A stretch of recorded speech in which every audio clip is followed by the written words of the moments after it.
The disappearance of billions of dollars from Malaysia's state fund is one of the biggest financial scandals, not just in Malaysia, but around the world. Yeah, at one point, Jolo had more spending power than just about anyone on Earth because he had liquid cash.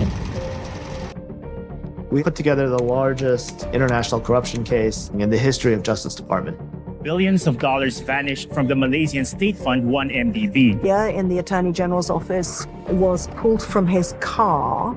He was found murdered. Mysterious mastermind, a Chinese businessman called Joe Low. Stolen money went to buy a private jet, luxury real estate, artwork. The quantum of the money that was stolen is so huge it makes previous frauds look almost pedestrian by comparison.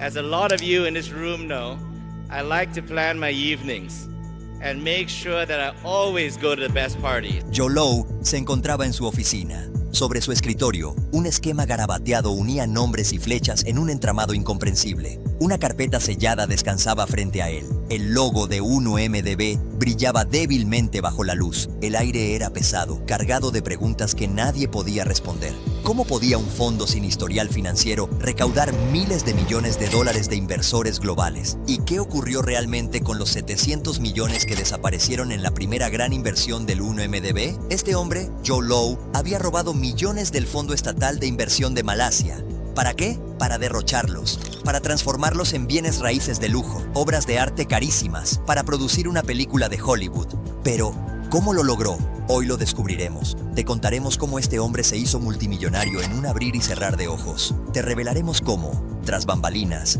algo mucho más grande y oscuro estaba ocurriendo. Algo que nadie sospechaba, pero toda historia tiene un comienzo. Antes de los yates, las fiestas y los millones desaparecidos, estaba un joven con grandes ambiciones, dispuesto a hacer lo que fuera necesario para triunfar. Esta es la historia de cómo Joe Low empezó su camino hacia el fraude que conmocionaría al mundo.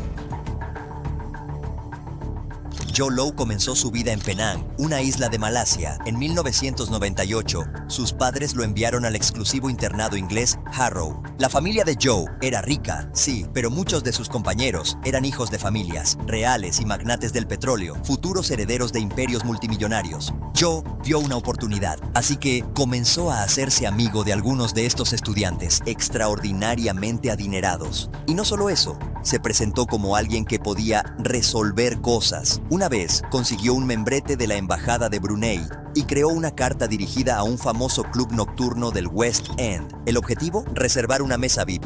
Se hizo pasar por un miembro de la familia real de Brunei. Pronto, Joe y sus amigos frecuentaban clubes exclusivos, rodeados de celebridades del fútbol y de la moda. Para Joe, esta fue una lección temprana. El estatus podía abrir puertas, muchas puertas. Tras Harrow, decidió que esto era solo el comienzo. Estudió en la Universidad de Wharton, en Estados Unidos, donde siguió desarrollando su imagen personal. Escribió artículos sobre acciones para The Wharton Journal. Realmente copiaba informes de analistas de Wall Street y los hacía pasar como suyos. Nadie lo notó y pronto Joe tenía la reputación de ser un genio de las inversiones. Era todo una fachada. En la universidad conducía un Lexus descapotable. Decía haberlo comprado, pero en realidad estaba arrendado. También dejaba correr los rumores de que era un príncipe malayo. Nunca los negó. Cada pequeño detalle ayudaba a construir la imagen que él quería proyectar. Era un estratega calculador, pero detrás de su sonrisa confiada había algo más. Un plan siniestro. Para encajar con las personas correctas, no dudaba en mentir sobre quién era ni cuánto tenía. Utilizó sus conexiones para organizar un viaje por el Medio Oriente con algunos de sus nuevos amigos árabes. Durante este viaje, visitó a algunas de las familias más ricas de la región, forjó lazos poderosos, se vinculó con miembros menores de la realeza y luego llegó a lo más importante, los fondos soberanos de riqueza de Abu Dhabi. Hagamos una pausa. ¿Qué es un fondo soberano de riqueza? En esencia, es un gigantesco fondo de dinero controlado por el gobierno de una nación. Por lo general, los países cuya economía depende de un recurso único como el petróleo, los utilizan para diversificar su dinero. Pero hay un problema. Estos fondos suelen operar con poca transparencia, enormes flujos de efectivo, supervisión mínima. Era el escenario perfecto para Joe Low. Después de su gira por el Medio Oriente, regresó a la universidad y se graduó, pero no se quedó quieto. Fundó su propia empresa, llamada Winton Group. Según él, Eligió el nombre porque planeaba ganar toneladas de dinero. Era audaz y estaba listo para dar el siguiente gran paso. El concepto principal de la empresa era simple: conectar inversores del Medio Oriente con proyectos en Malasia. Por esa razón, Joe alquiló oficinas lujosas en las icónicas Torres Petronas, espacios amplios, vidrios relucientes, todo para proyectar éxito. Pero había un problema: no podía costearlas. Sin embargo, Joe sabía algo importante: la imagen lo era todo. Negoció un préstamo con un banco local, convencido de que aparentar legitimidad era el primer paso para atraer verdaderos clientes. Pero una oficina no bastaba, necesitaba conexiones reales, personas influyentes. Y por suerte, todo el trabajo de networking que había hecho con las élites estaba a punto de dar frutos. Uno de los mejores amigos de Joe de sus días en Harrow era Riza Aziz, hijastro de Najib Razak, un alto funcionario del gobierno malayo. Para entonces, Najib ya era viceprimer ministro de Malasia y un hombre con una creciente influencia. Joe sabía que ser amigo del hijastro de Najib no sería suficiente. Tenía que demostrar que podía aportar valor. En ese momento, Malasia estaba buscando socios para supervisar un proyecto ambicioso, un plan para crear un centro financiero y de estilo de vida que rivalizara con Singapur. Pero había un gran obstáculo: no tenían inversores. Joe vio una oportunidad. Por este motivo, aprovechando sus conexiones en el Medio Oriente, negoció un contrato para que los ricos inversores financiaran el proyecto en Malasia. Era un movimiento audaz, inteligente, pero no paró ahí.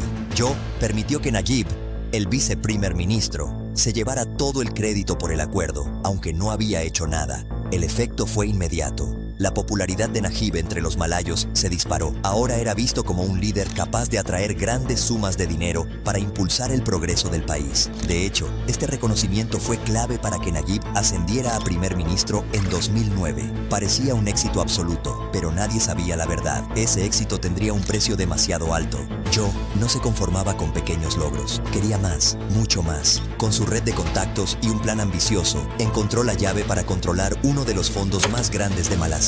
Así nació el 1MDB, y con él, la oportunidad perfecta para desviar miles de millones de dólares.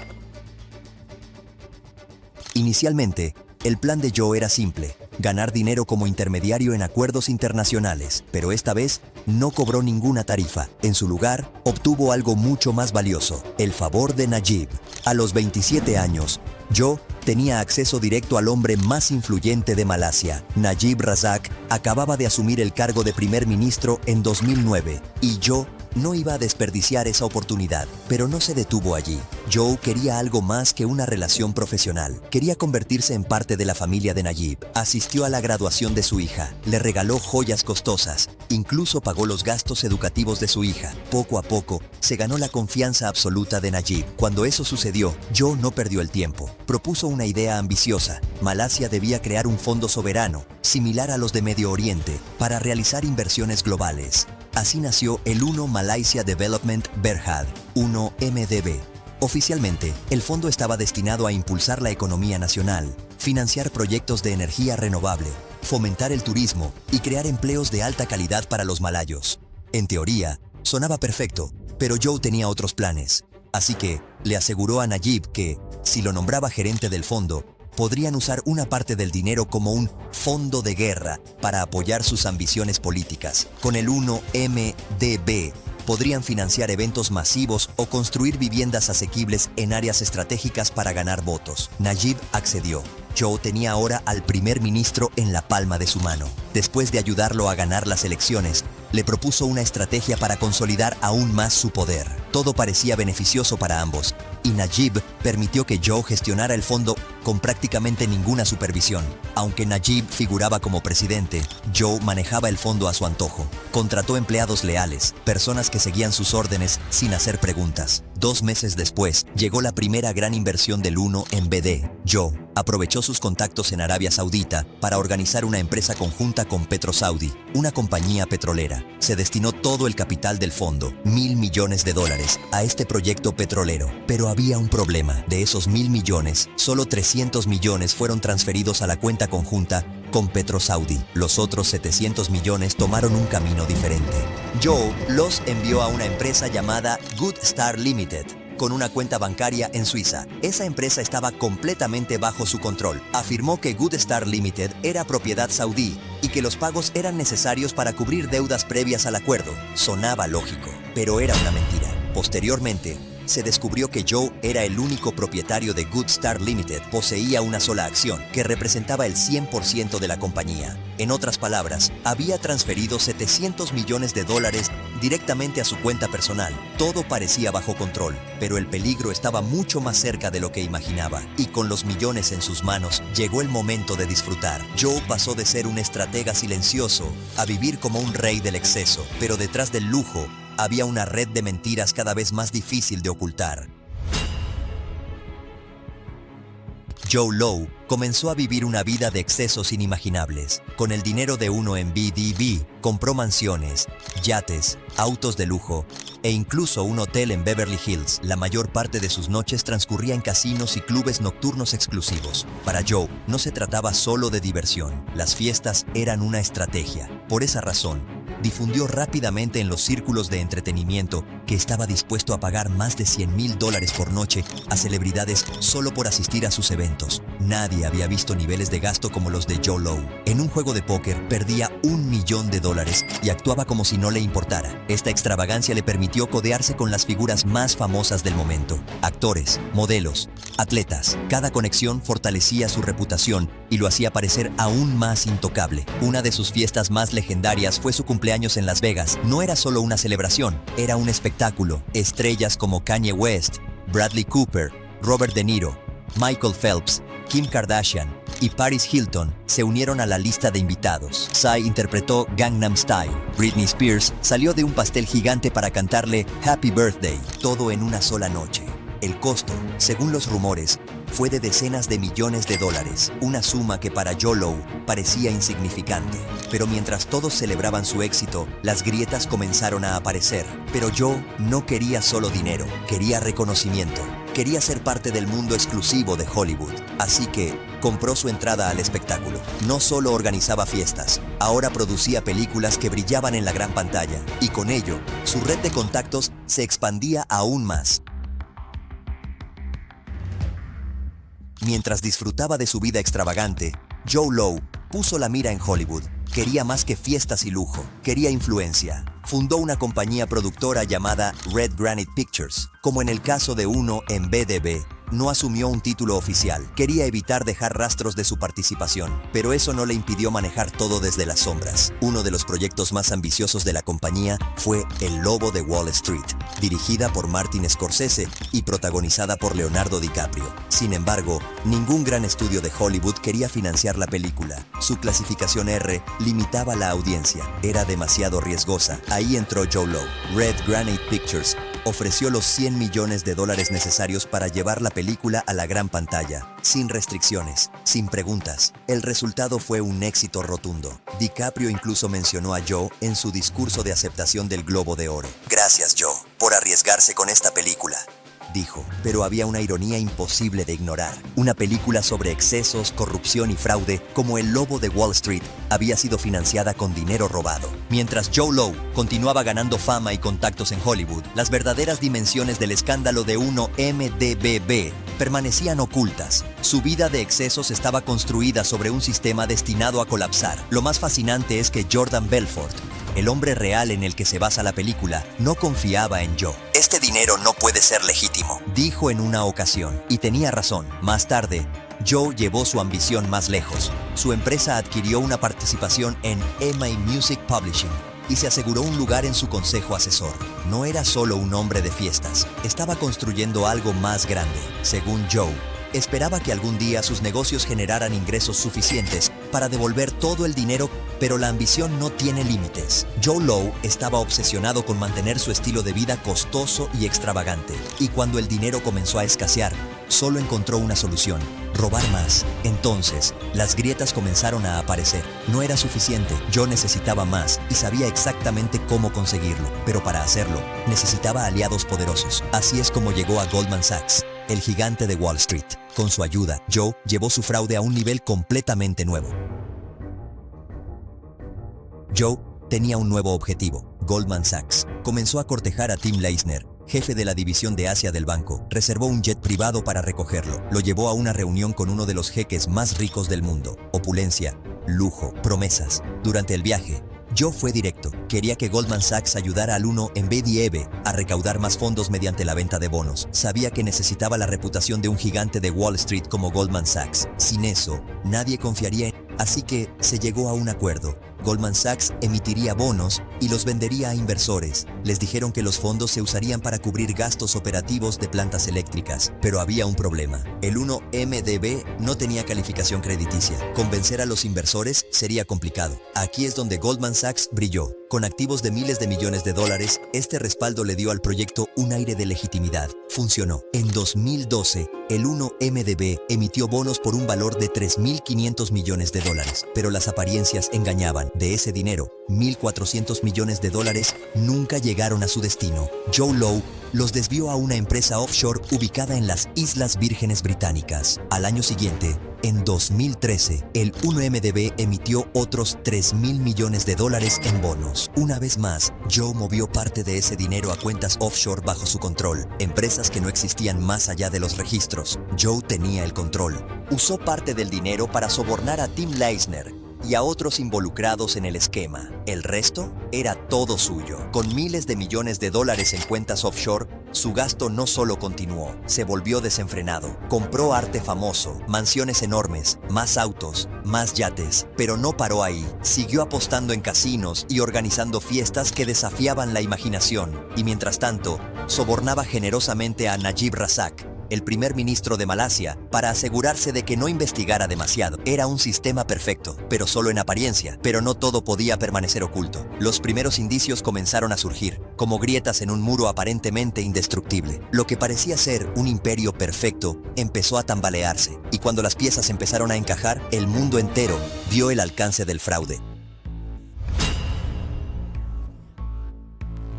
Todo comenzó con una auditoría rutinaria. Los libros del fondo 1MDB revelaron movimientos de dinero que no tenían explicación clara. Al principio, se pensó que era un simple error administrativo, pero las cifras no cuadraban. En 2014, un grupo de periodistas del portal independiente Sarawak Report recibió información anónima. Eran documentos confidenciales que exponían irregularidades en las transacciones del 1MDB. El detalle más llamativo, una transferencia inexplicable de 700 millones de dólares. ¿Dónde estaba ese dinero? ¿Por qué no aparecía en los balances? Nadie lo sabía. La historia explotó cuando The Wall Street Journal comenzó a investigar. Lo que era un escándalo local empezó a adquirir dimensiones globales. Los documentos bancarios contaban una historia inquietante. De sumas de dinero habían sido desviadas a cuentas vinculadas a empresas offshore. Muchas de ellas estaban controladas por Joe Low. El rastro de dinero cruzaba fronteras, desde Suiza hasta Singapur, desde las Islas Vírgenes Británicas hasta Malasia. Luego llegó un dato clave. Un empleado de Goldman Sachs, cansado de los secretos y mentiras, filtró información crucial. Expuso cómo el banco había cobrado comisiones desproporcionadas en la emisión de bonos para el 1MDB. Esto encendió alarmas en reguladores financieros de Estados Unidos y Europa. Lo que había comenzado como un rumor se transformó en una verdad imposible de ignorar. Una transacción en particular llamó la atención de los investigadores. Un pago masivo que terminó en una cuenta suiza a nombre de Joe Low. Ese fue el punto de quiebre. ¿Por qué un asesor tenía acceso directo a fondos estatales? Entonces, la investigación tomó un giro aún más explosivo. Las pistas llevaron directamente al primer ministro de Malasia, Najib Razak. Descubrieron que una cuenta personal vinculada a él había recibido 681 millones de dólares. Najib se defendió, dijo que era un regalo de la familia real saudí, pero las pruebas decían otra cosa. Ahora, el FBI, el Departamento de Justicia de Estados Unidos y otros organismos internacionales estaban en la pista. Empresas fantasma, como Goodstar Limited, fueron señaladas como los mecanismos que usó para desviar dinero. Celebridades que habían recibido regalos comenzaron a devolverlos, tratando de desvincularse del escándalo. Las cuentas de Joe fueron congeladas. En 2016, el Departamento de Justicia de Estados Unidos presentó una demanda para recuperar más de $1.000 millones en activos robados. En Malasia, el pueblo estalló. Protestas masivas exigieron la renuncia de Najib Razak. Finalmente, fue procesado por corrupción. Y Joe Low escapó, desapareció. Su plan, que parecía perfecto, había quedado completamente expuesto. Y así, el imperio de Joe Low cayó. Las máscaras se rompieron, las cuentas fueron congeladas y los responsables quedaron expuestos. Pero el daño ya estaba hecho. Mientras Joe Low desaparecía en las sombras, los ciudadanos de Malasia quedaron con las cicatrices de su traición. Al final, los más perjudicados fueron los ciudadanos de Malasia. Las deudas masivas cayeron sobre los malayos, mientras Joe Low y sus cómplices desviaban miles de millones de dólares de los fondos públicos. Millones que podrían haber cambiado el destino de un país, pero no fue así. Mientras Joe Low disfrutaba del lujo inimaginable, millones de malayos sufrían las consecuencias de su traición. No eran solo cifras en un balance, eran escuelas que no se construyeron, familias que luchaban por sobrevivir y un país que perdió mucho más que dinero. Perdió la esperanza. El escándalo del 1MDB no solo fue un robo financiero, fue un asalto al futuro de una nación. Es importante señalar que todos los involucrados, Joe, Najib, incluso Goldman Sachs, negaron haber actuado ilegalmente. Sin embargo, este escándalo es una muestra de lo fácil que es explotar el sistema financiero global. Cuando los acuerdos son rentables, los bancos y los poderosos tienen pocos incentivos para mirar más allá, pocos incentivos para cuestionar lo que ocurre tras bambalinas. Hoy, Joe Low sigue siendo técnicamente un hombre libre, no puede viajar a muchos países,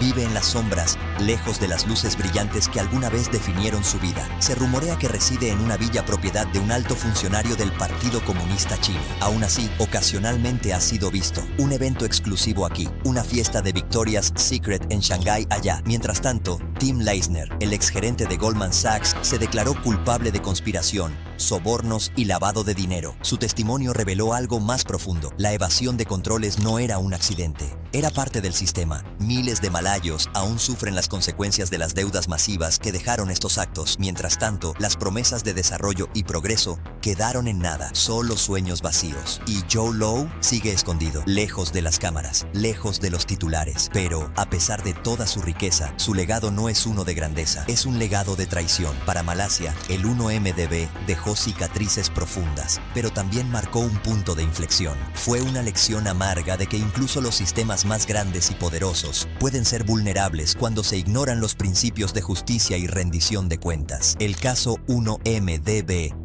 nos invita a reflexionar. ¿Qué podemos hacer para evitar que algo así vuelva a suceder? ¿Cómo podemos responsabilizar a los poderosos y garantizar que los recursos destinados a construir naciones no terminen en cuentas offshore? Deja tus comentarios abajo. ¿Qué opinas de esta historia? Si te gustó, dale un pulgar arriba y suscríbete a nuestro canal. Es la forma en que YouTube sabe que este es el contenido que quieres ver. No olvides pulsar el icono de la campana para recibir notificaciones de nuestras próximas subidas. Y no te detengas aquí, pulsa aquí para seguir viendo nuestra exclusiva serie de documentales que están apareciendo en pantalla. Nos vemos en la próxima. Hasta entonces, un abrazo.